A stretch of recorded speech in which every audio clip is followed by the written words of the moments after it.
Hi people. So this video is basically two parts. It start off in the darkness when we were watering the field at night. This is farming episode number 4, and if you check up the farming episode number 1, 2 and 3, that pertains to land clearing and plowing and making furrows, leveling also, and then we came to the stage of planting, which is shown in this particular episode. So I start off this video with a little bit of darkness when we had to water the fields, flooded at night. It was bone dry, so it needed to have a lot of moisture. And the next day we let it sit for a while, and the following day we had to do the furrowing again to bring up the soil, and the furrows were flattened from all the flooding previously. So what you see after that will be, I'll make little introductions and show you a little video and show you a little bit of introduction, and then explain the video from there onwards. Welcome to Life in the Matrix. First time I'm doing a night show, and the reason I'm doing that is we're flooding the land, the farmland, with water. It kind of looks very nice and wet. Hi Burbur. That farm dog is Burbur, which is owned by a neighbor. He's an indie dog. Does a great job at guarding.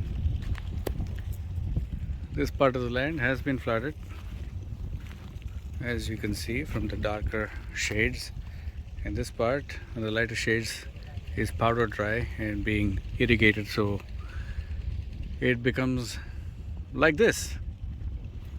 And I think by tonight we'll be done with maybe 7 hours of work at least, and once the flooding is done, and we should be able to sow millets perhaps early next week. I'll get videos from here. I will not be here during that time. I'll be back in Singapore, but my friends here, my farmer friends here, they will take over the operations, and they will be sending me video recordings of how things are progressing. And when I get back here, hopefully some of the millets would have just come out of the ground. So we've got 2 pumps going, crisscrossing the field.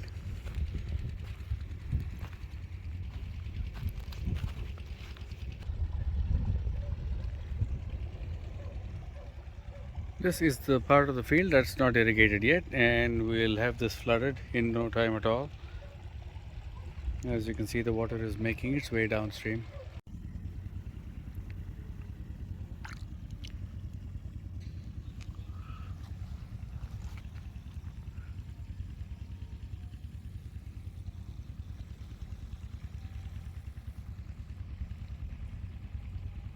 All right, so what you saw there was watering at night, which was the best thing to do because it gets too hot during the daytime, obviously, and then water retention in the soil is a lot better at night.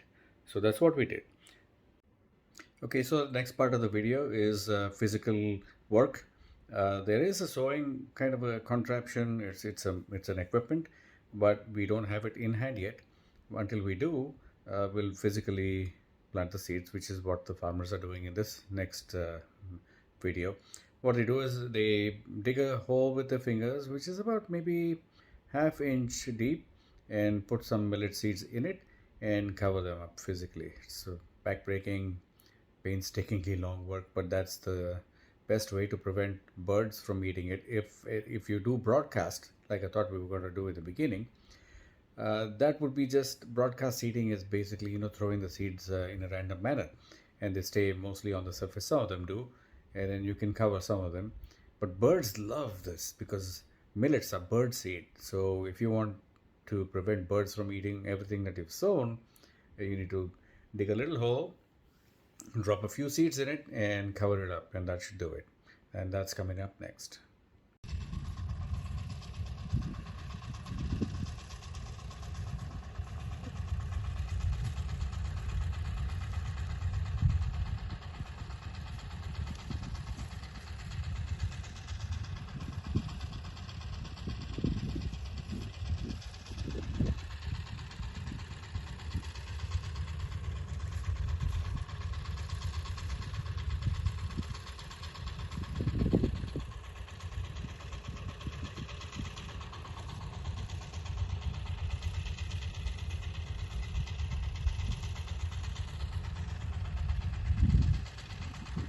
how physically demanding it gets. It's really physical. But in future, we're going to mechanize some of this so that the farmers don't have too much difficulty in planting. And that's the next project. In this instance, we're growing kodo millets, we're growing pearl millets, and barnyard in the back, uh, also millets, and ragi, the finger millets, ragi as it's known in India. So the other thing we did was we had a test patch of millets from another part of the plot, and we grew them initially when we brought the seeds just to see how they grow. And now what we've also done along with the sowing of the seeds is we've transplanting some of the millets that have grown in the test plot. Um, we have been advised that transplanting doesn't work for millets. They have transplant shock and they may not make it.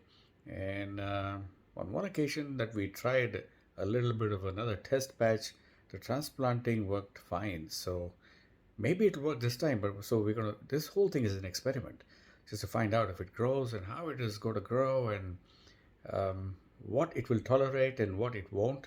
So this is a learning experience for all of us, particularly in terms of growing millets in the Philippines. So, well, I'm going to show you a little bit of the transplanted millets as well, just for the record.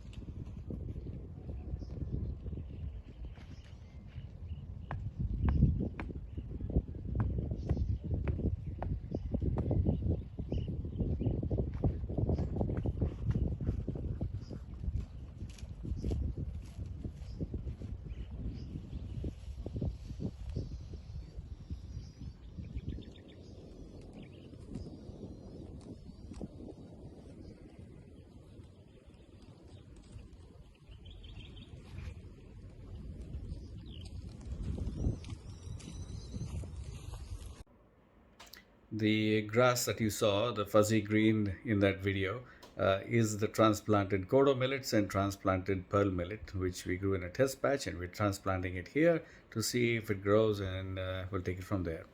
Now, millets are a grassy species, and they're very hardy. They don't need a lot of water.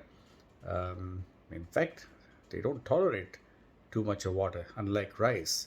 So this is less intense on resources, water resources. Needs plenty of sunlight and sandy, loamy soil conditions. So if all goes well, in about 3 months' time, we should have a standing crop of different types of millets. We still have some ways to go. We have some seeding in the back of the hectare. Over there, we need to plant ragi, the finger millet, which I've mentioned, and barnyard millets. These are two pending ones, and if I get a chance to bring them in the next episode, I will. Let's see how it goes. And this is farming episode number 4. Hope you enjoyed part 1, 2, 3. Uh, Land clearing, land preparation, a very, very important part of agriculture, if you ask me, or ask any farmer for that matter. You need to get all those things done before you actually get to the point of sowing. And then after that, it's all about management, weed control. We're not going to use any pesticides on this one. We're not going to use any kind of fertilizer either. We may throw in a little bit of organic fertilizer later on, but we'll check and see how this experimental crop is going to grow first. And then we'll take it from there. Thanks for watching and thanks for supporting this channel. As always, I really appreciate your likes that you post on this video. Post your comments and questions if you have any, or suggestions if you're a farmer or you're experienced with millets. Maybe there's a lot of things that we can actually exchange in terms of information. Information is key, as you know, and I'd greatly appreciate any kind of input that comes our way. And then wish us luck. See you on the next episode then. Take care wherever you are. Ciao for now.